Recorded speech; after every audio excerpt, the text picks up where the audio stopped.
શ્રી પ્રમુખ એજ્યુકેશનમાં તમારું સ્વાગત છે। આજે ધોરણ 6 પ્રેક્ટિસ વર્ક પ્રકરણ 10 માપન સ્વાધ્યાય 10.1 એનો દાખલા નંબર 6। એક ફોટોગ્રાફની લંબાઈ 35 સેમી અને પહોળાઈ 25 સેમી છે। આ ફોટાને મઢવા માટે ફોટા ફ્રેમના લાકડાની પટ્ટી કેટલી લંબાઈની જોઈએ? તો અહીંયા આપણે લંબાઈ અને પહોળાઈ આપેલી છે, બરાબર। તો અહીંયા આપણે લંબચોરસ પહેલાં તો આપણે લખી નાખીએ લંબાઈ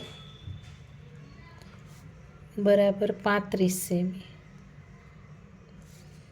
અને પહોળાઈ આપણે આપી છે 25 સેમી, બરાબર।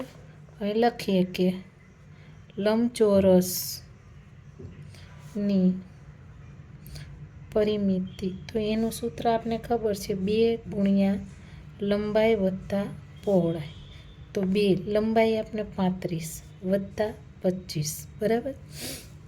અહીં શોર્ટ ફોર્મ લખ્યું છે લંબાઈ વત્તા પહોળાઈ, 2 ના 2 અને 5 10 વધી 1 ને 5 ને 1 6, તો 60 આવ્યા। હવે 6 દુ 12, 12 અને 1 0, તો આપણે કેટલા 120। તો આ શું છે?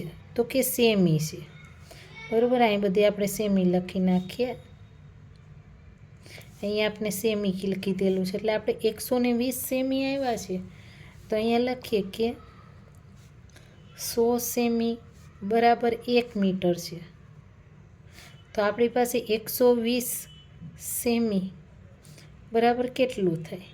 તો કે 120 ગુણ્યા 1/100 મીટર। અહીં મીટર, કેમ કે આપણા મીટર શોધવીએ છીએ એટલે આપણે મીટરમાં કર્યું, બરાબર।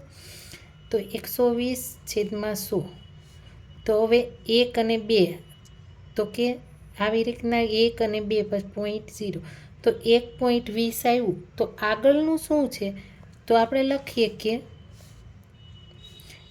1 મીટર અને પાછળના શું થાય? તો કે પાછળના સેમી, બરાબર। તો અહીંયા આપણે લખીએ કે ફોટા ફ્રેમને મઢવા માટે કેટલા લાકડા પટ્ટીની જરૂર હોય? તો ફોટા ફ્રેમના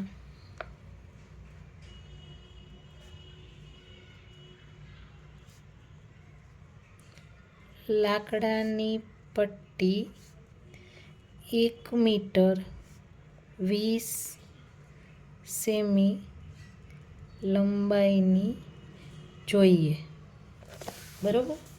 તે રીતના દાખલા નંબર 7, લંબચોરસ આકારના જમીનના એક ટુકડાની લંબાઈ 0.8 કિમી અને પહોળાઈ 0.6 કિમી છે। આ જમીનની હદને તારથી બંધ કરવા 5 હારવાળો કેટલો તાર જોઈએ? અહીંયા 5 હારવાળો કીધો છે, બરાબર।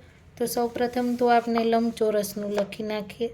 પહેલાં તો કે લંબાઈ કેટલી છે? તો કે 0.8 કિલોમીટર અને પહોળાઈ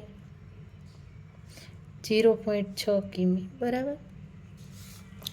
એ થઈ ગયું। તો પછી હવે આપણે લંબચોરસની લખીએ।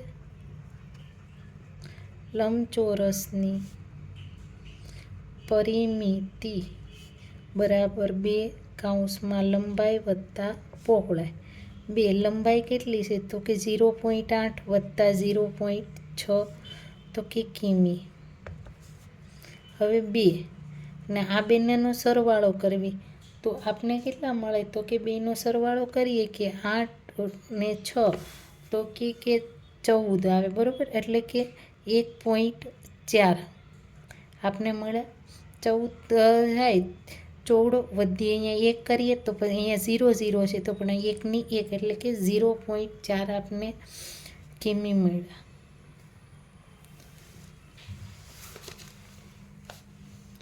હવે આપણે એને આ બંનેનો ગુણાકાર કરવાનો કીધો છે, તો અહીંયા આપણે સાઈડમાં ગુણાકાર કરીએ કે 1.4 ગુણ્યા 2, તો 2 ચોક 8, 0 હોય તો, બરાબર। અને 2 દુ 2 એકા 2, તો 2 આવ્યા।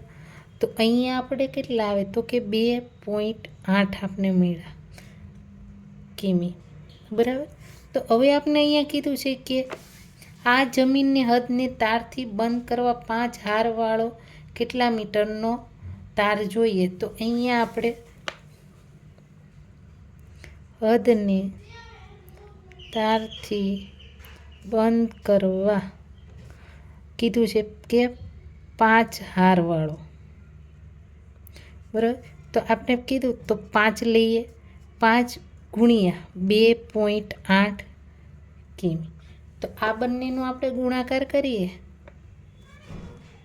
2.8 ગુણ્યા આપણે 5 કરી નાખીએ તો 8 પંચા 40નું શું વધી 4 અને પોઈન્ટનો 5 દુ 10, 10 ને 4 14. તો આપણે કેટલા મળ્યા? 14.0 કિમી. તો અહીંયા આપણે પાછળ 0 છે, પોઈન્ટ પર 0, તો 0ની કોઈ વેલ્યુ ન હોય તો આપણે અહીંયા 14 કિમી લખી શકીએ, બરાબર.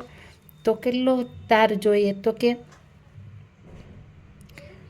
જમીનની હદને તારથી બંધ કરવા 14 કિમી હારવાળો તાર જોઈએ, બરોબર છે. આવી રીતના થઈ ગયું. ત્રિકોણાકાર એક ખેતરની 3 બાજુઓની લંબાઈ અનુક્રમે 42 મીટર, 38 મીટર અને 47 મીટર છે. આ ખેતરની હદ ઉપર તારની વાડ કરવી છે. જો 4 હારવાળી વાડ કરવી હોય તો કેટલી લંબાઈનો તાર જોઈએ? અહીંયા ત્રિકોણ કીધું છે તો અહીંયા આપણે લખીએ કે 3 બાજુ અથવા તો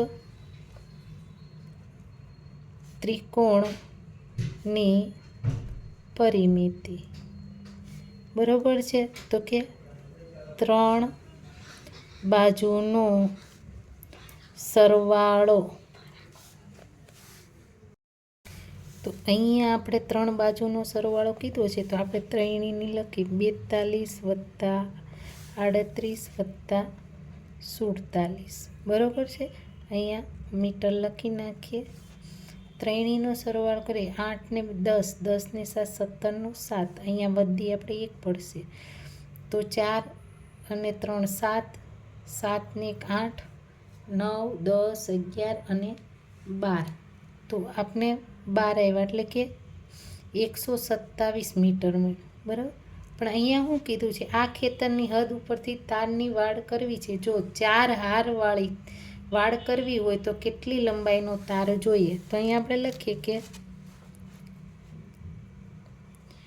4 હારવાળી વાડ કરવા માટે તો કે 4 ગુણ્યા 127 મીટર કરીએ તો અહીંયા આપણે 2નો ગુણાકાર કરીએ, અહીંયા સાઈડમાં કરવી છે, બરોબર છે. તો કે 4 × 7 = 28 વધી અહીંયા 2 પડી, 4 દુ તો કે 8, 9 10, 10નું 0 વધી અહીંયા 1 પડી, 4 × 4 ને 1 5. તો અહીંયા આપણે કેટલા મળે? કે તો કે 508 મીટર મળે. તો અહીંયા લખીએ 508 મીટર. આ તમારે રફમાં કરવાનું છે, અહીંયા નથી કરવાનું, બરાબર છે. તો અહીંયા લખી કે 4 હારવાળી વાડ કરવા માટે 508 મીટર લંબાઈનો તાર જોઈએ. અહીંયા તો વ્યવહારિકમાં તમને તમારી રીતના યોગ્ય લાગે એ રીતના પણ લખી શકાય.